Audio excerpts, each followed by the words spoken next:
Hi, my name is Beth Hiley here for BoardGameGeek, and I'm at Gen Con 2016 sitting down with John Clare, who is the designer of Mystic Vale, which has gotten a huge buzz here at Gen Con, published by AEG. Now, we know we've covered this in previous videos before, but I know you had some development in the works that you wanted to potentially share with us. Oh, yeah. So there's currently 3 expansions in the work for this, okay? The first one is done. Art is done. The exact date of release I'm not sure about. They're targeting sometime in October. So we'll say quarter 4, maybe or maybe not Essen. And then the next 2 would be scheduled for 2017.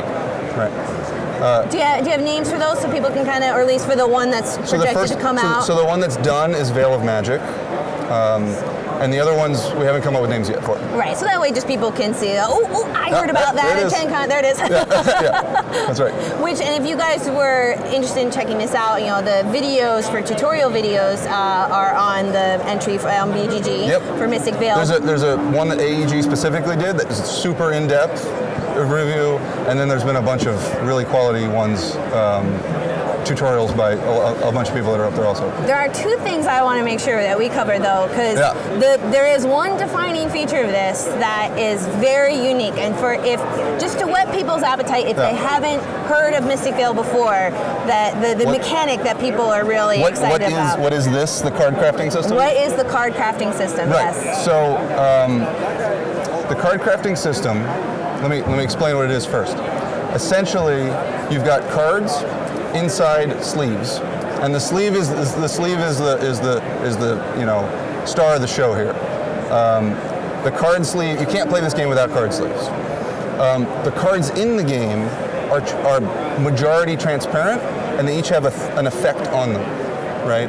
And rather than this game plays like a deck builder, right? But not necessarily all card crafting games will be deck builders. This one happens to be.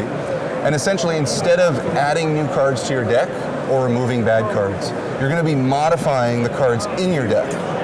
So every card is in a sleeve, and you're going to be adding transparent slips to the sleeve to craft the cards in your deck. Right, essentially like 3 sort of banner sections where you could layer them on top of each other. Be it making blank cards really good, or taking the bad cards that start in your deck and making them neutral or good.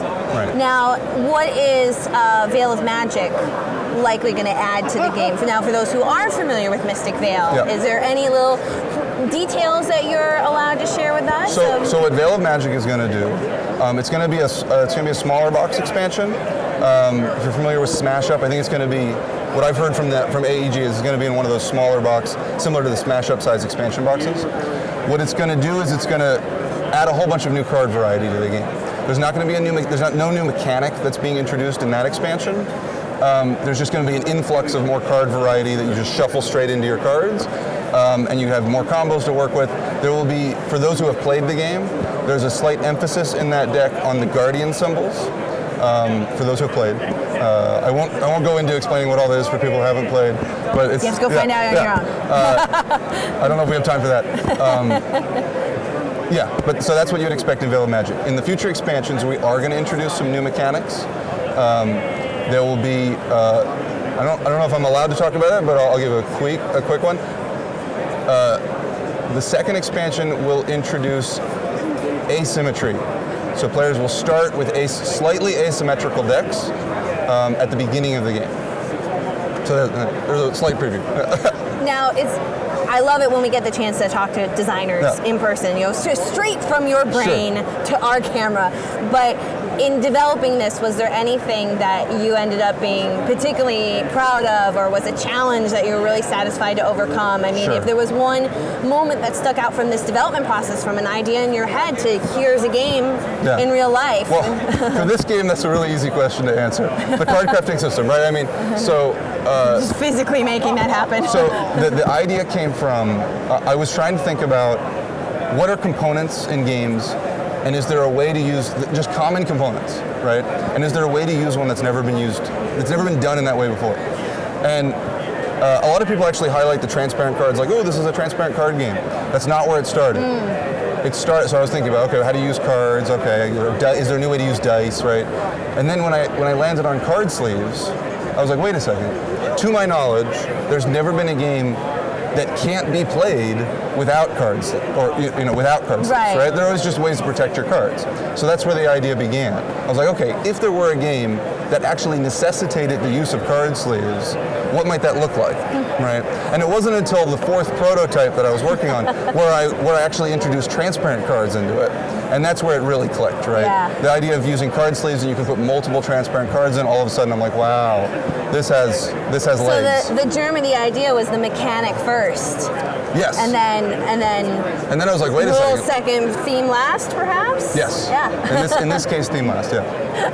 It's funny because sometimes it's exactly backwards. So in other designs, I'll work either. So I've got a game coming out from Tasty Minstrel Games next year.